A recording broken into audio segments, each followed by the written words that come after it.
വിശുദ്ധ ജോർജ് രക്തസാക്ഷി. ഏഷ്യ മൈനറിൽ കപ്പദോക്കിയയിലാണ് വിശുദ്ധ ജോർജ് ജനിച്ചതെന്ന് കരുതപ്പെടുന്നു. ക്രിസ്തുവിന് സാക്ഷ്യം വഹിക്കുവാൻ റോമൻ മതപീഡനങ്ങളുടെ വർഷങ്ങളിൽ വിശുദ്ധ ജോർജ് വധിക്കപ്പെട്ടു എന്നുള്ളതാണ് അനിഷേധ്യമായ ഒരു വസ്തുത. മഹാരക്തസാക്ഷി എന്നാണ് ഗ്രീക്കുകാർ അദ്ദേഹത്തെ സംബോധന ചെയ്തിരുന്നത്. പല പൗരസ്ത്യ രാജ്യങ്ങളുടെയും മധ്യസ്ഥൻ വിശുദ്ധ ജോർജാണ്. കോൺസ്റ്റന്റൈൻ ചക്രവർത്തി തന്നെ കോൺസ്റ്റാന്റിനോപ്പിളിൽ വിശുദ്ധ ജോർജിന്റെ നാമത്തിൽ 4 പള്ളികൾ സ്ഥാപിച്ചിട്ടുണ്ട്. ടൂർസിലെ വിശുദ്ധ ഗ്രിഗറി ഫ്രാൻസിൽ വിശുദ്ധ ജോർജിനോട് 6-ാം ശതാബ്ദം മുതൽ ഭക്തിയുണ്ടായിരുന്നുവെന്ന് പ്രസ്താവിക്കുന്നുണ്ട്. നശിച്ചു തുടങ്ങിയ വിശുദ്ധ ജോർജിന്റെ ഒരു ദൈവാലയം കേടുപോക്കാൻ മഹാനായ ഗ്രിഗോറിയസ് പാപ്പ ആജ്ഞാപിച്ചു കാണുന്നു. ഫ്രാൻസിൽ പ്രഥമ ക്രിസ്ത്യൻ രാജാവായ ക്ലോവിസിന്റെ ഭാര്യ ക്ലോട്ടിൽഡ വിശുദ്ധ ജോർജിന്റെ നാമത്തിൽ ബലിപീഠങ്ങൾ സ്ഥാപിക്കുകയുണ്ടായി. ഓക്സ്ഫോർഡിൽ 1223 കൂടിയ ദേശീയ കൗൺസിലിൽ വിശുദ്ധന്റെ തിരുനാൾ ഒഴിവു ദിനമായി ആചരിക്കുവാൻ ആജ്ഞാപിച്ചിരിക്കുന്നു. വിശുദ്ധ ജോർജിന്റെ മാടമ്പികൾ എന്ന ഒരു പദവി 1330 എഡ്വേർഡ് തൃതീയൻ സ്ഥാപിച്ചിട്ടുണ്ട്. ലോകമെമ്പാടും അഖില ക്രൈസ്തവർക്കും വിശുദ്ധനോടുള്ള ഭക്തിയും വിശുദ്ധന്റെ പല തീർത്ഥ സ്ഥലങ്ങളും വിശുദ്ധ ജോർജിന്റെ മഹത്വമേറിയ രക്തസാക്ഷിത്വത്തിനും മാധ്യസ്ഥ്യ ശക്തിക്കും തെളിവാണ്. മെറ്റഫ്രാസ്റ്റസ് എന്ന ഗ്രന്ഥകാരന്റെ വിവരണമനുസരിച്ച് ജോർജിന്റെ മാതാപിതാക്കന്മാർ കുലീനരാണ്.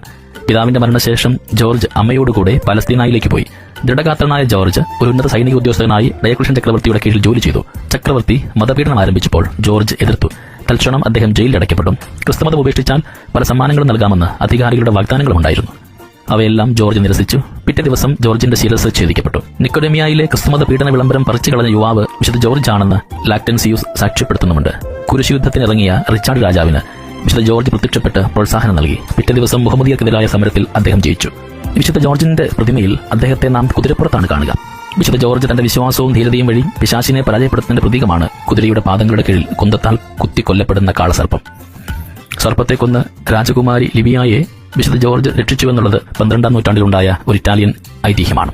ആദ്യകാലത്ത് കുരിശുയുദ്ധക്കാരുടെയും കിഴക്കൻ സേനകളുടെയും പ്രിയങ്കര മധ്യസ്ഥനായിരുന്ന വിശുദ്ധ George England, Portugal, Germany, Aragon, Catalonia, ജനോവ, വെനീസ് എന്നീ സ്ഥലങ്ങളുടെ സ്വർഗീയ മധ്യസ്ഥനുമാണ്.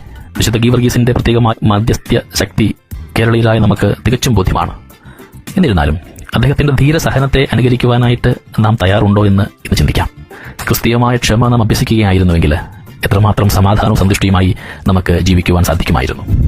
ജോർജ്, വർഗീസ്, ഗീവർഗീസ് നാമധാരികളൊക്കെ നമുക്ക് ഈശോയോട് ചേർത്ത് വെച്ച് പ്രാർത്ഥിക്കാം. എല്ലാവർക്കും ഈശ്വര സാന്നിധ്യവും അനുഗ്രഹവും ഈ പുണ്യവാളന്റെ പ്രത്യേകമായ കൃപ വഴി ഉണ്ടാവട്ടെ എന്ന് ആഗ്രഹിച്ച് പ്രാർത്ഥിക്കുകയും ചെയ്യാം. ദൈവം അനുഗ്രഹിക്കട്ടെ. നമ്മുടെ കർത്താവ് ഈശോയുടെ കൃപയും പിതാവായ ദൈവത്തിന്റെ സ്നേഹവും പരിശുദ്ധാത്മാവിന്റെ സഹവാസവും നമ്മുടെ കൂടെ എന്നും ഉണ്ടായിരിക്കട്ടെ, ഇപ്പോഴും എപ്പോഴും എന്നേക്കും. ആമേൻ.